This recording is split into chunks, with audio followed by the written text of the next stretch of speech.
Al Jazeera Podcasts. I'm David Enders, and this is The Take. As Israel's war on Gaza continues, we're coming to you on Sundays with a weekly roundup. This week, 312 days into a ceasefire, Israel has killed at least 1,254 Palestinians in Gaza.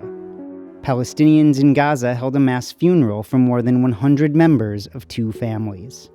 Israel raided Kalandia refugee camp in the occupied West Bank.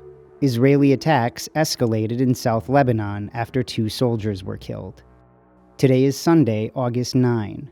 Israel has killed at least 73,305 Palestinians in Gaza since October 7, 2023.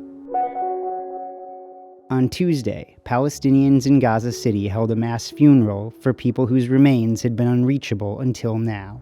Al Jazeera's Hani Mahmoud was there. 112 coffins laid out ready for burial. One of the largest funerals ever held in Gaza.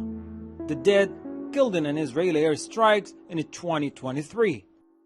For nearly 3 years, these families have lived with the horror of knowing where their relatives lay, but being unable to reach them. Israeli restrictions on heavy equipment made the area inaccessible until last month. Civil defense teams worked for 136 hours, moving concrete slabs and twisted metal.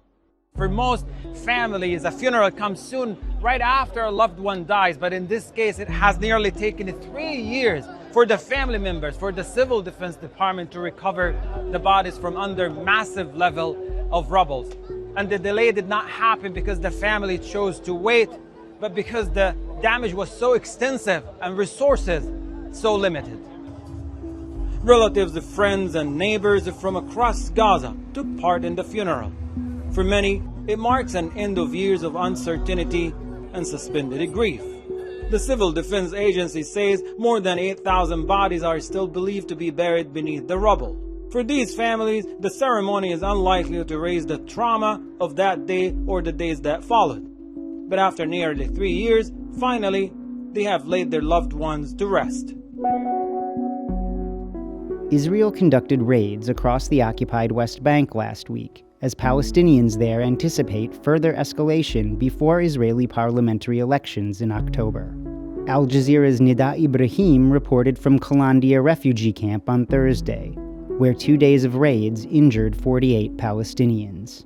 On the second day of an Israeli assault on the Kalandia refugee camp, troops have been going door to door, entering homes as well as interrogating and detaining people in the street. Soldiers are attacking Palestinians, banning medical teams from helping the wounded. And for Israeli politicians, the intensity of the latest attacks is an attempt to show force.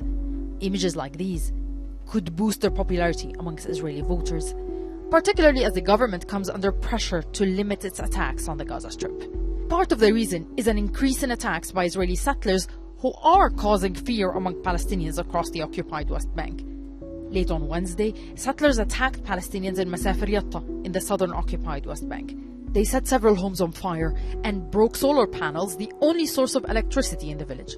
At least 5 people were injured, including children. Palestinians say collective punishment is becoming the routine, but ahead of each Israeli elections, the campaign against them intensifies. Many here tell us because the international community did not hold Israel accountable for the genocide in Gaza, they expect little to be done to combat its assault on the occupied West Bank.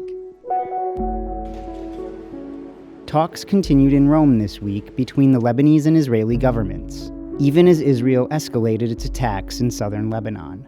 Al Jazeera's Zeina Khodr reported on Thursday. A crater that was once a home. An Israeli airstrike caused this destruction.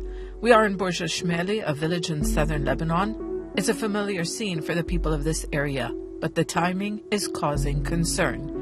It was the first targeted strike since a ceasefire was announced last month, even though Israeli shelling and bombing of frontline villages hasn't stopped.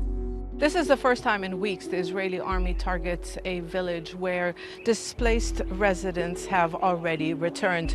The United Nations says more than 800,000 Lebanese people returned to their homes, mainly in the south. But it also said about 360,000 remain displaced. The number could rise. Hezbollah, which criticizes the government for signing an agreement with Israel, hasn't claimed any attacks since the ceasefire.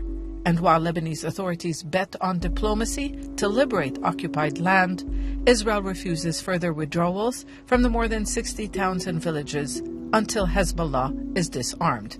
And it's been criticizing the Lebanese army for not doing that. Agreements and negotiations have little meaning here. And that's The Take for Sunday, August 9. This episode was produced by me, David Enders. Our sound designer is Alex Roldan. Alexandra Locke is The Take's executive producer, and Joanne de Frias is Al Jazeera's head of podcasts.